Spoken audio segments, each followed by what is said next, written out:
আগামী 10 অক্টোবরের মধ্যে সাংবাদিক দম্পতি সাগররুনি হত্যাকাণ্ডের রহস্য উদ্ঘাটন হবে বলে আশা প্রকাশ করেছেন স্বরাষ্ট্রমন্ত্রী মহিউদ্দিন খান আলমগীর। সকালে সচিবালয়ে বাংলাদেশে নিযুক্ত মার্কিন রাষ্ট্রদূত ড্যান ডব্লিউ মজিনার সঙ্গে সাক্ষাৎ শেষে মন্ত্রী সাংবাদিকদের কাছে এই আশাবাদ ব্যক্ত করেন। তিনি বলেন, হাইকোর্টের নির্দেশনা অনুযায়ী র্যাব সর্বোচ্চ গুরুত্ব দিয়ে সাগররুনি হত্যাকাণ্ডের তদন্ত করছে। এক্ষেত্রে সাগররুনির পেশাগত অবস্থান, দুই পরিবারের সম্পর্ক, বাড়ির আশেপাশের পরিবেশ ও নিরাপত্তার বিষয়গুলো খতিয়ে দেখা হচ্ছে বলে জানান স্বরাষ্ট্রমন্ত্রী।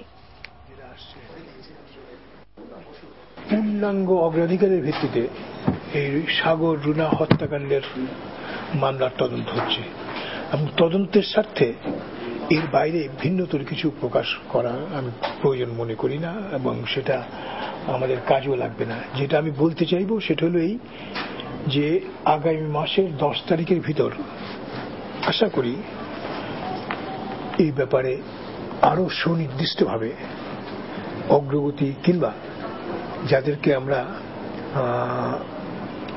অপরাধী হিসাবে শনাক্ত করতে যাচ্ছি তাদের কথা